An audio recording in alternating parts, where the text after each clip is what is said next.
Hello students, welcome to my YouTube channel. आज की date है 5th मार्च एंड 5th मार्च के द हिंदू न्यूज़पेपर को आज हम एनालाइज कर रहे हैं। आज के द हिंदू एनालिसिस में आगे बढ़े उससे पहले मैं आपको बता दूं कि आप हमसे इन तीन मीडियम्स के थ्रू कनेक्ट कर सकते हो। सबसे पहले आप टेलीग्राम से हमसे कनेक्ट कर सकते हो। आप टेलीग्राम पे सर्च करोगे मयूरी भागवानी, आपको वहां मिल जाएगा। इन लेक्चर्स की पीडीएफ हम इन टेलीग्राम चैनल्स पे पोस्ट करते हैं। दूसरी चीज, आप मुझसे मेल के थ्रू कनेक्ट कर सकते हो और ट्विटर के थ्रू भी कनेक्ट कर सकते हो।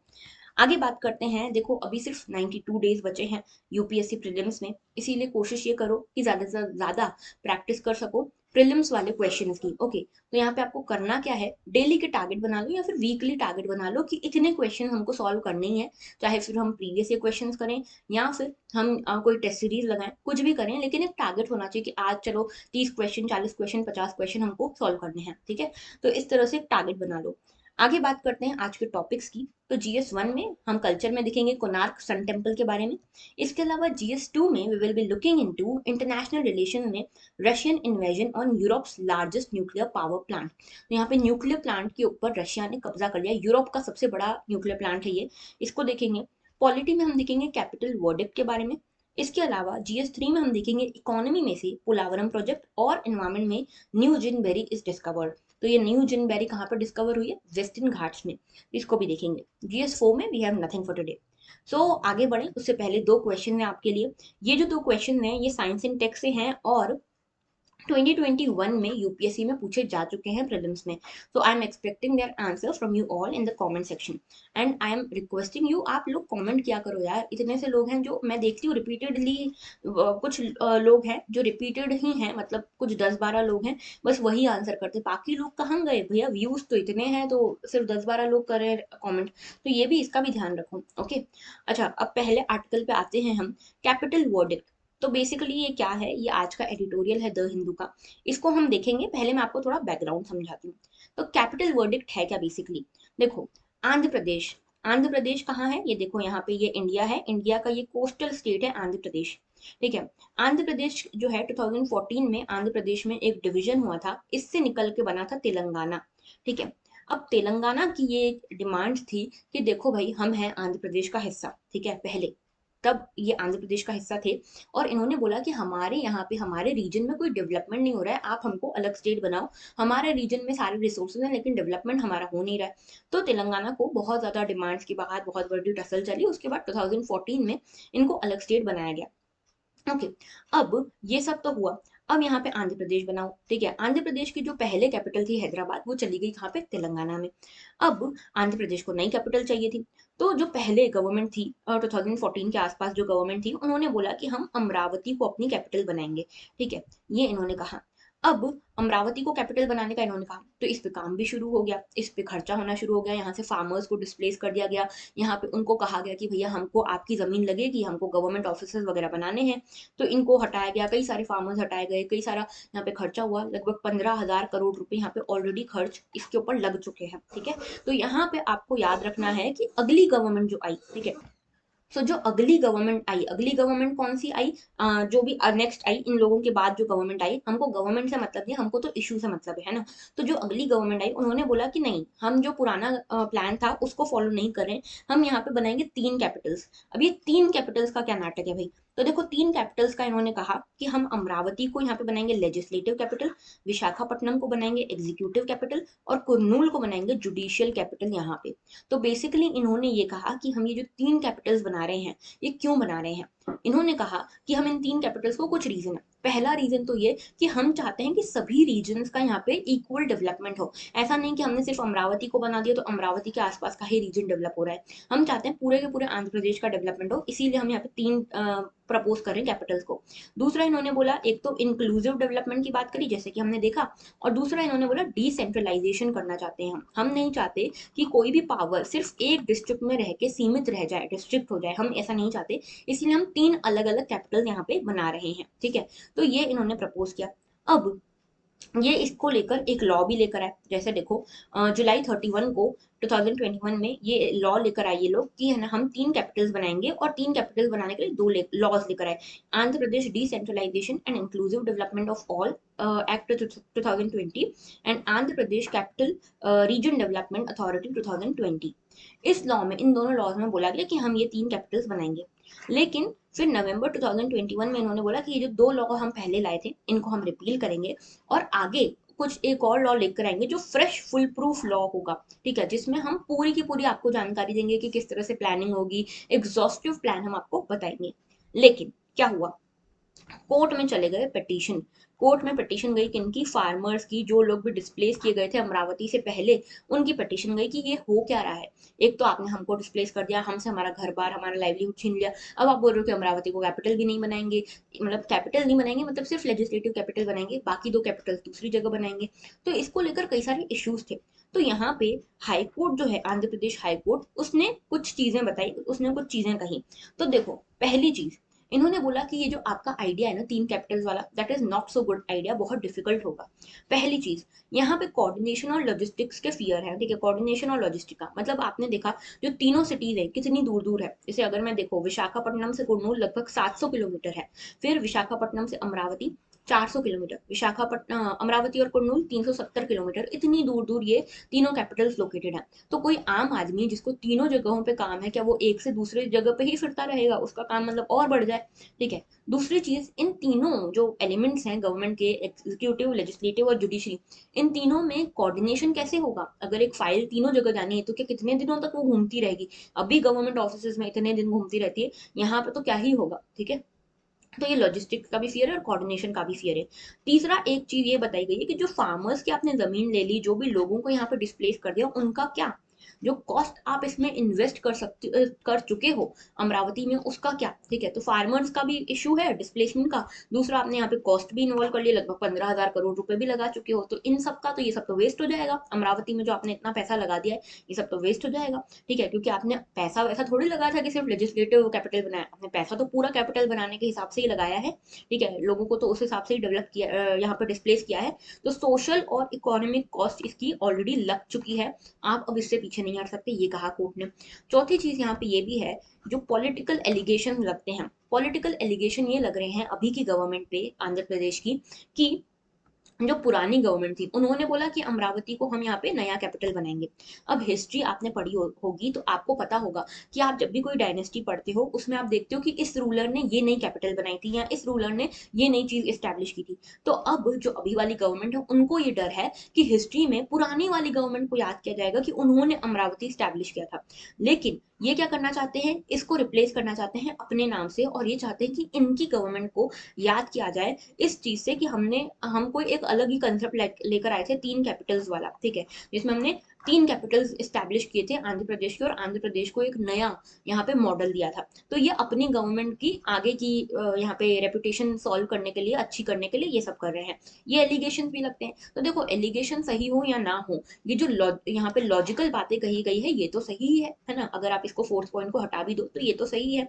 अब यहाँ पे हाईकोर्ट ने कहा क्या, तो हाईकोर्ट ने कहा कि स्टेट लेजिस्लेचर जो होता है उसके पास ये कॉम्पिटेंस ही नहीं है कि वो यहाँ पे 3 अलग अलग जगहों को अपना कैपिटल बना दे, ठीक है। तो it does not has competence, state legislature lacks competence to make any legislation for shifting, bifurcating और ट्राइफोकेटिंग द कैपिटल्स।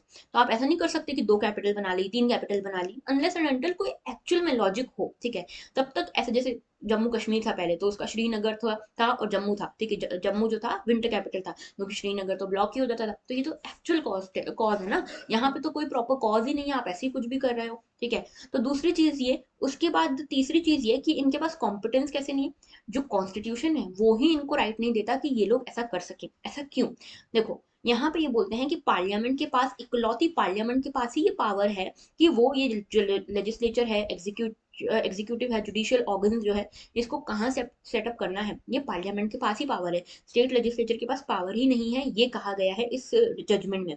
तो इन्होंने कहा आर्टिकल 4 जो है हमारे कॉन्स्टिट्यूशन का, इसमें ये जो सारी पावर्स हैं ये इम्प्लिसिट है विद इन पार्लियामेंट। तो पार्लियामेंट के पास ही ये पावर है, स्टेट लेजिस्लेचर के पास ये पावर है ही नहीं।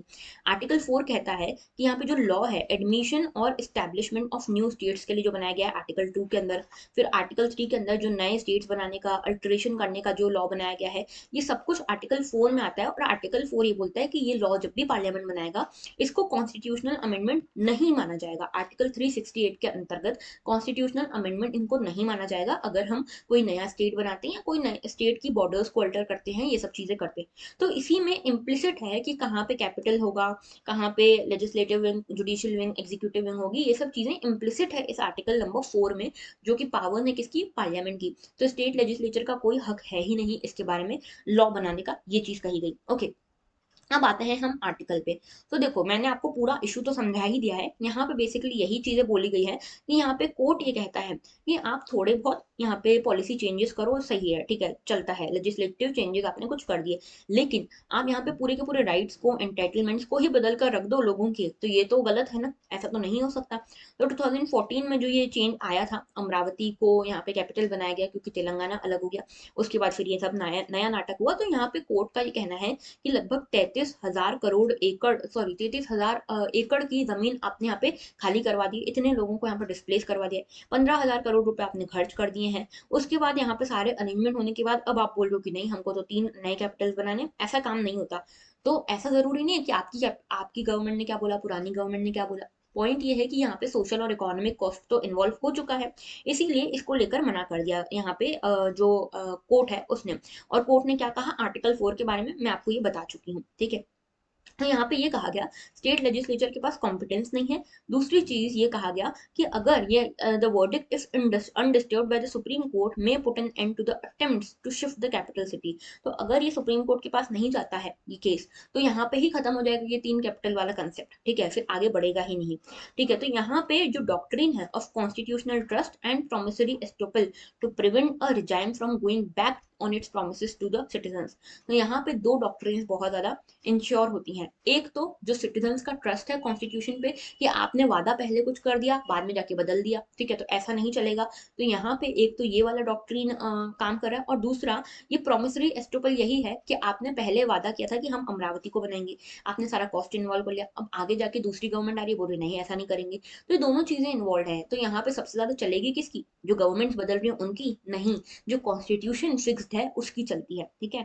तो यहाँ पे ये चीज, यहाँ पे दो डॉक्ट्रिन यहाँ पे प्रॉपर स्टैब्लिश हो रही हैं। ओके, तो ये आपको समझ में आना चाहिए। और एंड में हमको मैसेज ये मिलता है कि जो गवर्नमेंट्स है उनको पॉलिटिकल विंड्स के हिसाब से काम नहीं लेना चाहिए कि कौन सी अभी लहर चल रही है, किस तरह के यहाँ पे इश्यूज चल रहे हैं, उस हिसाब से डिसीजन नहीं लेना चाहिए। लोगों के वेलफेयर के लिए यहाँ पर डिसीजन लेना चाहिए, अपने आगे की रेपुटेशन सोचते हुए डिसीजन नहीं लेना चाहिए। ओके, आगे बात करते हैं नेक्स्ट इशू की। तो देखो, व्हाट नेक्स्ट हमारा इशू है कोणार्क सन टेम्पल। तो कोणार्क टेम्पल जो है, ये देखो यहाँ पे ये न्यूज में इसीलिए था क्योंकि उड़ीसा गवर्नमेंट ने ये कहा है कि कोणार्क पूरी डिस्ट्रिक्ट को हम यहाँ पे 100% सोलर टाउन बनाने जा रहे हैं, ठीक है। तो 100% सोलर टाउन बनेगा, और ये उन कुछ स्टेट्स, उन कुछ डिस्ट्रिक्ट्स में शामिल होगा जो सबसे पहले फ्यू जीरो एमिशन सिटीज में शामिल होगा। मतलब कि इनकी तरफ से एमिशन जो होगा, कार्बन एमिशन, वो लगभग जीरो के आसपास होगा। तो ये कुछ ही सिटीज हमारे देश में है जिसमें से Konark will be the one of them, ठीक है। तो यहाँ पे इसकी लोकेशन देखो, ये है उड़ीसा, ठीक है। उड़ीसा में ये देखो, यहाँ पे है कोणार्क, ये है कहाँ पे, कोणार्क ऊपर है, उसके नीचे पुरी है, ठीक है। तो कोणार्क है ऊपर, पुरी नीचे है, और ये कोस्टल सिटी है, बे ऑफ बंगाल को टच करती हुई। ये है इसकी जो पिक्चर है वो, ठीक है। आगे बात करते हैं, तो कोणार्क टेम्पल के बारे में थोड़ी सी चीजें देखते हैं। देखो, पहली चीज तो ये 13th सेंचुरी का टेम्पल है, ठीक है, ये याद रखना, 13th सेंचुरी का टेम्पल है। कई बार क्या होता है, आपसे प्रीलिम्स में क्रोनोलॉजी पूछ ली जाती है कि 4 टेम्पल्स दे दिए, पूछा कि सबसे पहले कौन सा बना, फिर कौन सा बना, फिर कौन सा बना, फिर कौन सा बना। तो एक एक की आप ईयर तो याद नहीं रख सकते, तो लगभग सेंचुरी याद रख लो, काम चल जाएगा। तो 13th सेंचुरी में ये बना था। ओके, और ये क्या है, ये बताता है सन गॉड के चैरियट को, यानी कि जो सन गॉड है वो रथ पे बैठे हुए हैं। तो रथ जो है, पूरे रथ को यहाँ पे डिपिक्ट किया गया है इस मंदिर के थ्रू। यहाँ पे 12 पेयर्स हैं, व्हील्स के 12 पेयर आपको मिलते हैं, और 7 घोड़े मिलते हैं, 7 horses are carrying these 12 pairs of wheel and the whole chariot of sun god. Okay, तो ये चीज यहाँ पे डिपिक्टेड है। किंग नरसिम्ह देव जो है, किंग नरसिम्ह देव वन, जो गंगा डायनेस्टी के रूलर थे, इन्होंने ये टेम्पल बनवाया था 13th सेंचुरी एडी में, याद रखना है ना, sun god is the main deity here. उसके अलावा ये यूनेस्को वर्ल्ड हेरिटेज साइट में भी शामिल किया गया, कब, 1984 में। इसके साथ साथ ये जो है पूरा किस आर्किटेक्चर पे बेस्ड है, तो कलिंग आर्किटेक्चर पे बेस्ड है, जिसमें एग्जॉटिक बीच भी है और सेलियंट नेचुरल ब्यूटी भी है। तो एक तो आर्किटेक्चरल डिजाइन भी है जो कलिंग आर्किटेक्चर को दिखाती है, जो कि हिस्ट्री को दिखा रही है, उसके साथ यहाँ पे नेचुरल बीच भी है और कुछ नेचुरल ब्यूटी भी है। तो कुल मिला के मिला जुला यहाँ पे काम हो रहा है।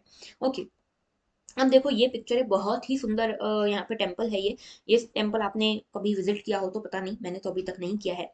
तो देखो, आगे बात करते हैं, ये जो पूरा टेम्पल है, ये इस एक्ट के अंतर्गत भी प्रोटेक्टेड है। इंडियन एक्ट है ये, national framework of India by ancient monument and archaeological sites remain act 1958। ठीक है, तो 1958 का जो AMASR एक्ट है, ठीक है, ancient monument and archaeological sites and remains act, इसके अंतर्गत इसको नेशनल फ्रेमवर्क ऑफ इंडिया के अंतर्गत भी प्रोटेक्शन मिलता है। दूसरी चीज ये थर्ड लिंक है उड़ीसा के गोल्डन ट्रायंगल की। तो उड़ीसा का गोल्डन ट्रायंगल सीधे आपसे पूछ सकते हैं प्रीलिम्स में कि उड़ीसा के गोल्डन ट्रायंगल में कौन कौन आता है। सबसे पहला आता है कौन, जगन्नाथपुरी। ठीक है, उसके बाद आता है भुवनेश्वर जो कि कैपिटल भी है, और तीसरा आता है कौन, यहाँ पे तीसरा आता है कोणार्क। ठीक है, तो ये तीन से मिलके बनता है ये गोल्डन ट्रायंगल। ठीक है, याद रखना, कोणार्क, भुवनेश्वर और पुरी। ओके, तो इसके बाद इसको ब्लैक पगोड़ा भी कहते हैं। ब्लैक पगोड़ा क्यों कहते हैं, इसके डार्क कलर के कारण इसको ब्लैक पगोड़ा कहते हैं। वैसे ही पुरी जो है उसको व्हाइट पगोड़ा कहते हैं। ठीक है, जो जगन्नाथपुरी टेम्पल है ना, उसको व्हाइट पगोड़ा कहते हैं। उसके साथ साथ यहाँ पे देखो, ये एक पिलग्रिमेज साइट है और यहाँ पे चंद्रभागा मेला लगता है हर फरवरी के महीने में। तो चंद्रभागा मेला पूछा जाए कहाँ लगता है, तो लगता है कोणार्क सन टेम्पल में। ओके, आगे बात करते हैं। Russia seizes Europe's largest nuclear plant. So basically हुआ क्या है कि रशिया यूक्रेन का जो युद्ध चल रहा है, उसमें रशिया बहुत फ्रस्ट्रेटेड है कि क्या करें भाई, हमारे रिसोर्सेज खत्म होने वाले हैं। हमने सोचा था कि यूक्रेन एक दो दिन में हार मान जाएगा, लेकिन मान ही नहीं रहे हार, तो और फ्रस्ट्रेट हो रहे हैं। तो चाहते हैं फटाफट काम निपटाओ। ठीक है, इसीलिए इन्होंने क्या किया, अब न्यूक्लियर प्लांट जो था उसको यहाँ पे कब्जे में ले लिया है अपने। लार्जेस्ट न्यूक्लियर प्लांट है ये यूरोप का। ठीक है, इसका नाम क्या है, इसका नाम मैं बताती हूँ, बहुत ही डिफिकल्ट नाम है इसका, जेपोजिया। ठीक है, जेपोजिया इसका नाम है। I am sorry if I am pronouncing it wrong, लेकिन मुझे तो यही समझ आ रहा है। तो जेपोजिया न्यूक्लियर प्लांट जो है, वहां पे इन्होंने अपना कब्जा कर लिया। तो बेसिकली इन्होंने क्या किया, जो इसके पास में एक बिल्डिंग थी, जो ट्रेनिंग सेंटर था इस न्यूक्लियर प्लांट का, उसके ऊपर यहाँ पे मिसाइल विसाइल छोड़ के आग लग गई वहां पे। ठीक है, जेपोजिया की इस बिल्डिंग पे आग लग गई। तो दुनिया को क्या लगा कि इन्होंने न्यूक्लियर पावर प्लांट में ही आग लगा दी। तो सब लोग हड़बड़ा गए कि भैया ऐसे तो कैसे काम चलेगा, इन्होंने न्यूक्लियर प्लांट को उड़ा दिया तो सब लोग मर जाएंगे फिर तो। ठीक है, तो बाद में पता चला कि नहीं, ये न्यूक्लियर प्लांट पे आग नहीं लगी थी, ये ट्रेनिंग सेंटर पे आग लगाई और उस प्लांट पे इन्होंने अपना कब्जा कर लिया है। ठीक है, तो यहाँ पे ये जो लार्जेस्ट न्यूक्लियर प्लांट है इसके ऊपर कब्जा कर लिया है। और साथ में यहाँ पे देखो, ये पोटेंशियल भी था कि यहाँ पे न्यूक्लियर पावर लीक हो सकती थी, न्यूक्लियर रेडिएशन भी लीक हो सकती थी। तो इसीलिए दुनिया बहुत घबराई हुई है इसको लेकर। ठीक है, अब यहाँ पे मिस्टर जेलसिंकी जो है, जो यहाँ के प्रेसिडेंट हैं यूक्रेन के, उन्होंने बोला है कि देखो न्यूक्लियर पावर प्लांट जो है इसके ऊपर इन्होंने अटैक किया, लेकिन इसके कोई यहाँ पे एविडेंसेस मिले नहीं है। ओके, अच्छा, दूसरी चीज ये कि यहाँ पे सिर्फ एक ही यूक्रेन सिटी को अभी तक ये कब्जे में ले पाए हैं, जिसका नाम है खेरसन। ठीक है, खेरसन को ही अभी तक ये जो रशिया वाले हैं वो अपने कब्जे में ले पाए हैं, बाकी किसी को प्रॉपरली अपने कब्जे में ले नहीं पाए। इसीलिए रशिया जो है बहुत तिलमिला रहा है। ओके, अच्छा, दूसरी चीज एक और है, मारियोपोल, जो मैंने आपको कल दिखाई थी, पूरा मैप दिखाया था ना, उसमें मैंने आपको सिटीज दिखाई थी। मारियोपोल जो है अजोव के पास में, इसके ऊपर भी बहुत बम्बार्डमेंट हुआ है। ओके, अब देखो आगे बात करते हैं, न्यूक्लियर पावर प्लांट्स कहाँ कहाँ पे, इसकी लोकेशन जरा देख लो। ये है यूक्रेन, इसमें देखो ये है इसका कैपिटल कीव। कीव के ऊपर ये देखो, ये चर्नोबाइल, यहाँ पे एक बहुत बड़ा न्यूक्लियर डिजास्टर ऑलरेडी पहले हो चुका है, इसीलिए ये क्लोज्ड है। ठीक है, इसके ऊपर अभी तक यहाँ पे प्रॉपर जमावड़ा तो नहीं हुआ है रशिया का, यहाँ पे पूरा कब्जा तो नहीं हुआ है, लेकिन रशिया इसके ऊपर आंख लगाए तो बैठा हुआ है, अटैक्स वगैरह हो रहे हैं। दूसरी चीज यहाँ पे देखो, ये जेपोर्जिया है। ठीक है, यहाँ पे रशिया ने उसका कब्जा कर लिया, ये चीज क्लेम की हुई है। दूसरा यहाँ पे देखो, एक ये भी न्यूक्लियर प्लांट है साउथ यूक्रेन में, फिर एक ये भी है रिवनो, और इसका मुझे समझ नहीं आ रहा इसको क्या बोलते हैं, तो आप लोग मैप में देख लो। ठीक है, तो ये पूरा लोकेशन है। अच्छा, ये देखो, ये है मारियोपोल, ये इंपॉर्टेंट पोर्ट है, और ये जो है ये सी ऑफ अजोव है। ठीक है, सी ऑफ अजोव है। ये जो छोटा सा स्ट्रेट दिख रहा है, बीच में रास्ता दिख रहा है, इसको बोलते हैं स्ट्रेट ऑफ कर्च। ठीक है, तो ये थोड़ी सी लोकेशन को ध्यान रखना। आगे बात करते हैं, देखो, UNSC holds meet to discuss Zaporizhzhia fire. तो यहाँ पे UNSC, United Nation Security Council, जब उनको लगा कि भैया इन्होंने जेपोर्जियो के ऊपर ही तो आग नहीं लगा दी, पूरे न्यूक्लियर प्लांट के ऊपर तो आग नहीं लगा दी, तो इन्होंने फटाफट अपनी मीटिंग बुलाई। मीटिंग बुला के इसको कंडेम किया, रशिया को बहुत ज्यादा कंडेम किया। यूएस ने कंडेम किया कि ये क्या कर रहे हो, तुम पागल हो गए हो क्या, ये सब चीजें बोली। इंडिया ने अभी भी यही कहा है कि ऐसा हमको नहीं करना चाहिए, ये बहुत डेंजरस हो सकता है, इससे न्यूक्लियर रेडिएशन निकल सकती थी। हालांकि रशिया का सीधा नाम नहीं लिया है, किसी भी एक पार्टी को ब्लेम नहीं किया है इंडिया ने। तो India is playing safe till now. Okay, तो ये पूरा इशू है। आगे देखो, आईएईए। अच्छा, यहाँ पे आईएईए कहाँ से आ गया, तो देखो आईएईए क्या है, इंटरनेशनल एटॉमिक एनर्जी ये जो एजेंसी है इसने ये कहा है कि देखो यहाँ पे कोई भी रिएक्टर डैमेज नहीं हुआ है। अभी तक जो भी हुआ है, इन्होंने पास की ट्रेनिंग बिल्डिंग को यहाँ पे डैमेज किया है, अभी तक कोई भी न्यूक्लियर रिएक्टर डैमेज नहीं हुआ, तो ये हमारे लिए थोड़ी सी रिलीफ की बात है। तो आईएईए के बारे में आपको थोड़ा सा नॉलेज होना चाहिए, क्योंकि आईएईए जो है काफी न्यूज में रहा है। क्यों न्यूज में रहा है? क्योंकि रशिया बीच बीच में इसको इन्फॉर्म करता रहता है कि देखो हमने ये वाले न्यूक्लियर रिएक्टर पे कब्जा कर लिया है, ये वाले न्यूक्लियर प्लांट पे कब्जा कर लिया, तो आईएईए इसलिए न्यूज में है, ठीक है। You can expect a question over this organisation very much, ठीक है। तो आईएईए जो है, ये जो है United Nation International Atomic Energy Agency है। बेसिकली ये काम करता है न्यूक्लियर एनर्जी के सेक्टर में, ठीक है। इसके हेडक्वार्टर कहाँ पे है? वियना ऑस्ट्रिया में है, और 1957 में इसको स्टैब्लिश किया गया था। एक चीज याद रखना कि इंडिया इसका मेंबर है, इंडिया इसका मेंबर है। और ये इनिशियली जब स्टैब्लिश हुआ था तब इसका नाम था एटम्स फॉर द पीस, ठीक है। एटम्स फॉर पीस इसी का नाम था, आईएईए का। साथ में ये याद रखना कि यूनाइटेड नेशन की जनरल असेंबली और यूनाइटेड नेशन के सिक्योरिटी काउंसिल दोनों को ही ये रिपोर्ट करता है। इसके साथ साथ 2019 में जब 63rd कॉन्फ्रेंस हुई थी इसकी इंडिया में, तो इंडिया ने यहाँ पे एक ग्लोबल कैंसर नेटवर्क लॉन्च किया था। तो ग्लोबल कैंसर केयर नेटवर्क था जिसका नाम था एनसीजी विश्वम 3C, ठीक है। ये याद रखना। अब देखो थोड़ी सी और चीजें इसके बारे में देख लो। यहाँ पे कुछ प्रोग्राम्स भी इसने लॉन्च किए हैं, जैसे कि एक तो कैंसर थेरेपी वाला प्रोग्राम है, फिर ह्यूमन हेल्थ प्रोग्राम है, फिर वाटर अवेलेबिलिटी एनहांसमेंट प्रोग्राम है, और international project on innovation nuclear reactor fuel cycles 2000। तो ये थोड़ा सा एक बार देख लेना कि अगर नजर घूम जाएगी ना, तो अगर आएगा तो थोड़ा याद आ जाएगा, ठीक है। आगे बात करते हैं। Halt hostilities for evacuation, India urges Russia and Ukraine. तो इंडिया ने रशिया एंड यूक्रेन से ये रिक्वेस्ट की है हाथ जोड़कर के भैया तुम अपनी लड़ाई लड़ते रहो, मना नहीं कर रहे, जो करना है करो, लेकिन हमारे जो वहाँ पे लोकल्स फंसे हुए हैं, हमारे जो स्टूडेंट, हमारे बच्चे जो फंसे हुए हैं, उनको निकल जाने के लिए जगह तो दो, उनके लिए 5 मिनट की ब्रेक ले लो, ठीक है। जो करते थे ना बचपन में टाइम्स टाइम्स, वो करने का कह रहा है इंडिया की यहाँ पे 5 मिनट के लिए, 5 मिनट तो नहीं, कुछ टाइम के लिए आप ब्रेक ले लो। जो यहाँ पे फंसे हुए लोग हैं, फॉरेनर्स हैं, जैसे हमारे बच्चे भी फंसे हुए हैं, हम उनको निकल जाने दो, ठीक है। फिर आप अपना काम शुरू करना वापस से। तो यहाँ पे रशिया ने तो कहा है कि हाँ हम तैयार हैं ऐसा करने के लिए, लेकिन यूक्रेन हमारी कुछ डिमांड माने। यूक्रेन बोला हम क्यों माने, ठीक है। तो ये इशू अटका हुआ है अभी भी। तो बेसिकली इंडिया ने इन दोनों को ही अर्ज किया है कि आप हमारे खार्किव और सुमी, ये दो जगह है, सुमी, ठीक है, सुमी याद रखना। खार्किव और सुमी ये दो जो जगह है, वहां पे मेजरली हमारे बच्चे फंसे हुए हैं, इंडियन स्टूडेंट्स फंसे हुए हैं।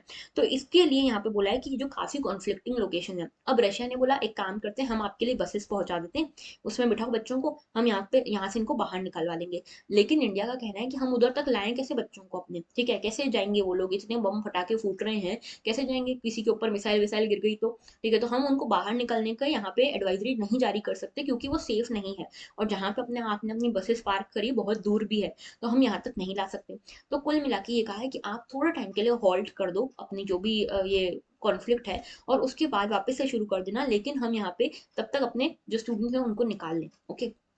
सो इंडिया, अच्छा अभी ये तो चीज हुई थी। दूसरी चीज क्या हुई, यूएन में फिर से वोट हुआ, यूएनएचआरसी में वोट हुआ, United nation human right commission में वोटिंग हुई अगेंस्ट रशिया, ठीक है। इसमें फिर से इंडिया ने एब्सटेन किया, तो this is the third time. पहले यूनाइटेड नेशन सिक्योरिटी काउंसिल में एब्सटेन किया, फिर यूनाइटेड नेशन जनरल असेंबली में एब्सटेन किया, और अब एचआरसी यानी कि ह्यूमन राइट कमीशन में भी एब्सटेन किया है इंडिया ने, ठीक है। तो अभी देखो यहाँ पे क्या हुआ है कि इस पे वोटिंग हुई थी कल ही, और यहाँ पे रशिया के ऊपर एक इंक्वायरी कमीशन बिठाना चाहता है यूएनएचआरसी, ठीक है, जो यूक्रेन के अगेंस्ट इसने सारे चीजें करी उसके अगेंस्ट। तो इसके मेजोरिटी ने इसके अगेंस्ट ही वोट किया है, रशिया के अगेंस्ट ही। लेकिन फिर भी कुछ स्टेट्स हैं, कुछ कंट्रीज हैं जिन्होंने एब्सटेन किया, कुछ ने वोट करा for the support of Russia, ये चीज है। तो अभी हमारी इंपॉर्टेंट चीज ये है कि यहाँ पे यूएनएचआरसी के बारे में जानना, ठीक है। तो यूएनएचआरसी क्या है, यूनाइटेड नेशंस की ही बॉडी है, 2006 में स्टैब्लिश हुई थी, और इसका मिशन है ह्यूमन राइट्स को प्रोटेक्ट करना सभी जगह पे वर्ल्ड में, जो जितनी भी कंट्रीज हैं उन सभी में।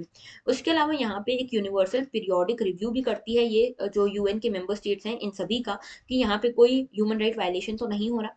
इसमें 47 मेंबर्स हैं, ठीक है, जो 5 ग्रुप्स में से, जोग्राफिकली 5 ग्रुप्स डिवाइडेड है, एशिया का अलग, यूरोप का अलग, उसमें से 47 मेंबर्स यहाँ पे इलेक्ट होते हैं, ओके। और ये जो मेंबर्स होते हैं 3 सालों के लिए इलेक्ट होते हैं, और मैक्सिमम 2 कॉन्जिक्यूटिव टर्म्स तक ये सर्व कर सकते हैं, ठीक है। तो 3 साल साल के लिए इलेक्ट होते हैं, 2 कॉन्जिक्यूटिव टर्म मैक्सिमम है, ठीक है। उसके बाद यहाँ पे the members meet around 3 times a year. देखो ये क्वेश्चन पूछा जा चुका है यूपीएससी में कि कितनी बार मिलते हैं, तो एक साल में कम से कम 3 बार इनको मिलना होता है, ठीक है। और ये जो है नॉन बाइंडिंग रेजोल्यूशन पास कर सकते हैं मेजोरिटी वोट से, ठीक है। अब इसके हेडक्वार्टर्स कहाँ पे हैं, जेनेवा स्विट्जरलैंड में है, ओके। तो ये याद रखना है आपको। तो यूएनएचआरसी के बारे में भी थोड़ा याद रखना। अब देखो इस बार के प्रीलिम्स में ना इंटरनेशनल ऑर्गेनाइजेशन बहुत इंपॉर्टेंट हो गई है, क्यों, क्योंकि ये सब नाटक हो रहा है रशिया यूक्रेन का, ठीक है, इसीलिए।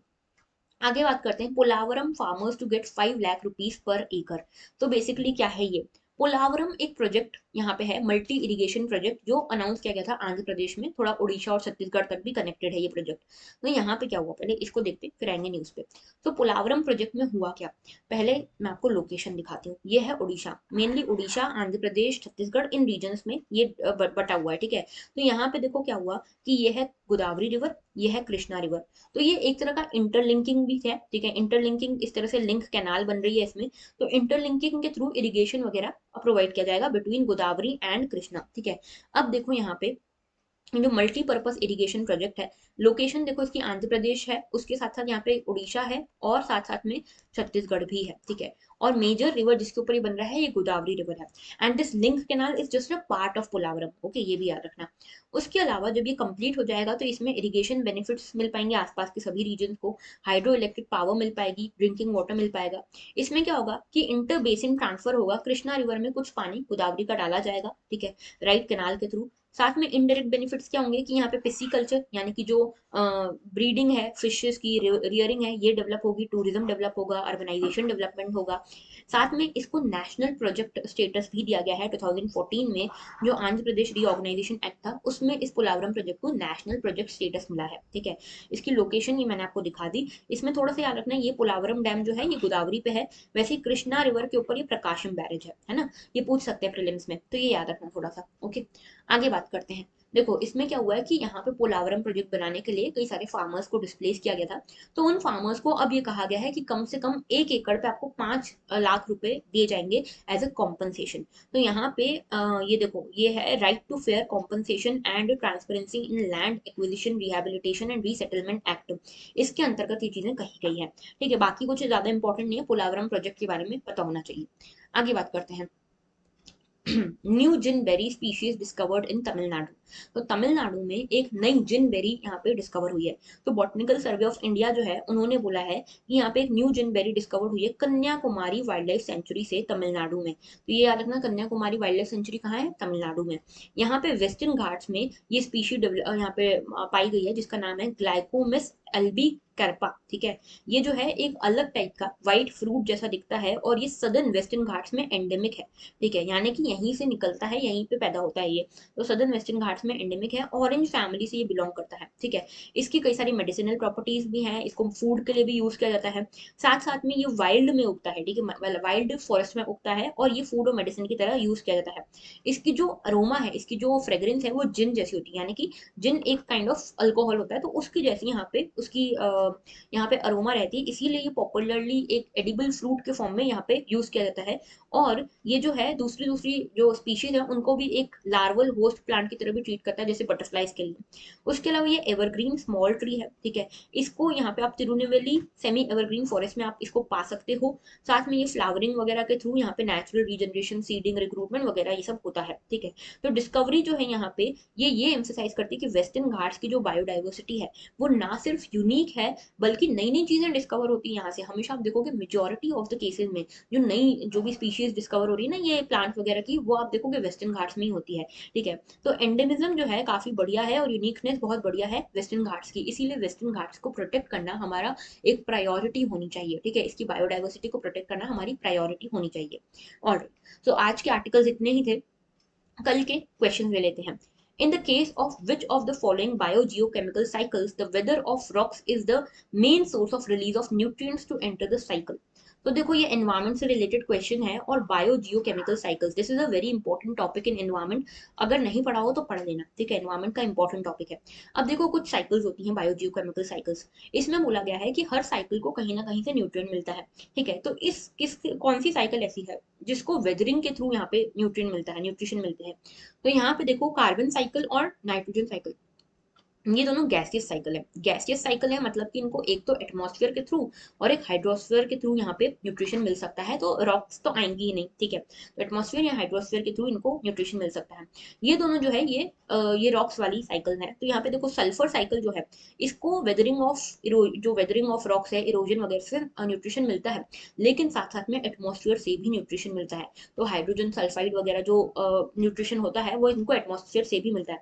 और यहाँ पे क्या बोला है, main source of release of nutrients किसका, सिर्फ वेदरिंग ऑफ रॉक्स है। इसीलिए सबसे सही आंसर होगा इसका सी, फॉस्फोरस साइकिल।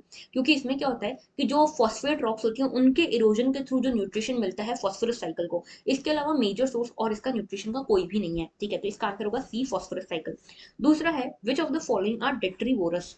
तो डेट्रीवोरस, देखो इसमें डेट्रीवोरस का कौन सा मतलब होता है, डेट्रीवोरस मतलब वो माइक्रो ऑर्गेनिज्म या वो ऑर्गेनिज्म जो कि डेट्रीटस पे फीड करते हैं, यानी कि जो डेड चीजें हैं जैसे कि डेड प्लांट हो गया, डेड एनिमल हो गया, उस पे फीड करते हैं, ठीक है। तो ये होते हैं डेट्रीवोरस। तो देखो यहाँ पे जो जेली फिश है, ये हमारा जो है ये गलत है, ठीक है। जेली फिश नहीं होती, कार्निवोरस होती है। सी हॉर्स भी ये गलत है, ये भी नहीं होता है, ठीक है। सी हॉर्स भी नहीं होता है, तो इसका आंसर होगा 1 और 4 ओनली। अच्छा, फिफ्थ ऑप्शन भी है कुछ, तो फिफ्थ ऑप्शन मैं लिखना भूल गई हूँ यहाँ पे, कुछ मालपोर्ट करके कुछ ऑप्शन था, ठीक है। तो यहाँ पे मालपोर्ट वगैरह जो भी है वो भी यहाँ पे इसका डिट्रीटस होगा। तो यहाँ पे ये तो समझ लो कि अर्थवर्म जो है और वुडलाइस जो है ये सही है, ठीक है।